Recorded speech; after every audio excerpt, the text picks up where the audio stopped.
I wonder what you would do if you had the power to dream at night any dream you wanted to dream.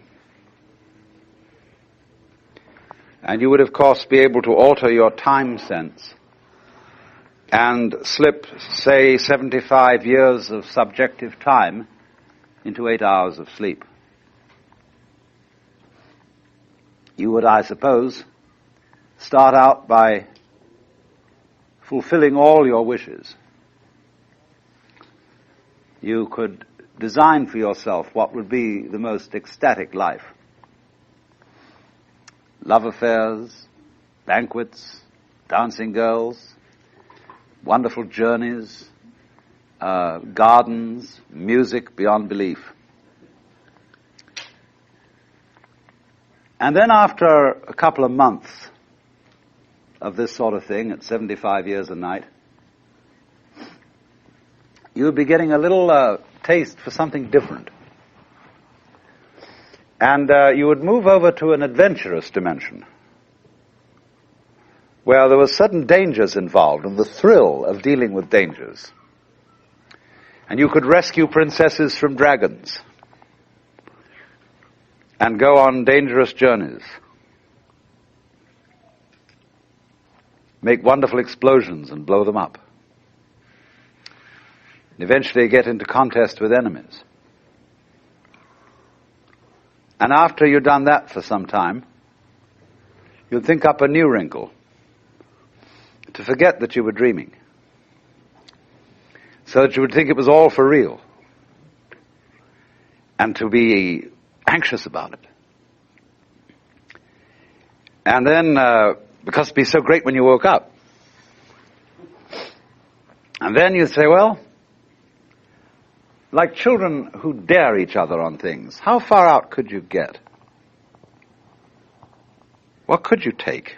What dimension of being lost, of abandonment of your power, what dimension of that could you stand? You could ask yourself this because you know you'd eventually wake up. And after you'd gone on doing this, you see, for some time, you would suddenly find yourselves sitting around in this room with all your personal involvements, problems, etc., talking with me. How do you know that's not what you're doing? Could be. Because after all, what would you do if you were God? If you were what there is, the self.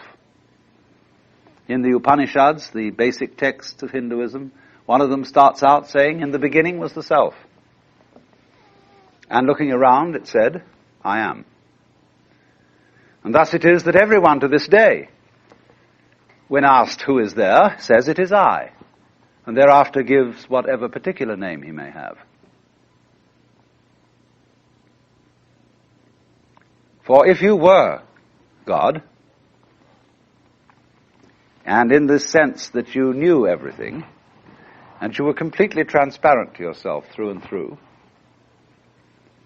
you would be bored.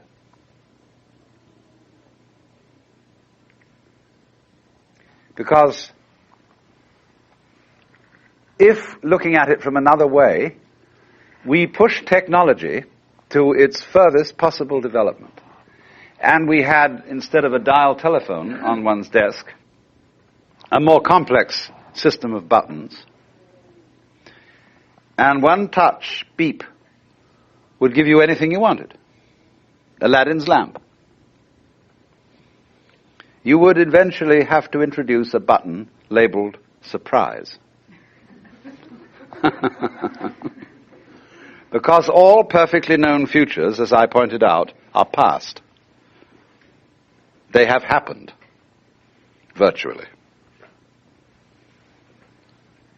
It is only the true future is a surprise. So if you were God, you would say to yourself, man, get lost. And it's strange that this idea is obscurely embedded in the Christian tradition.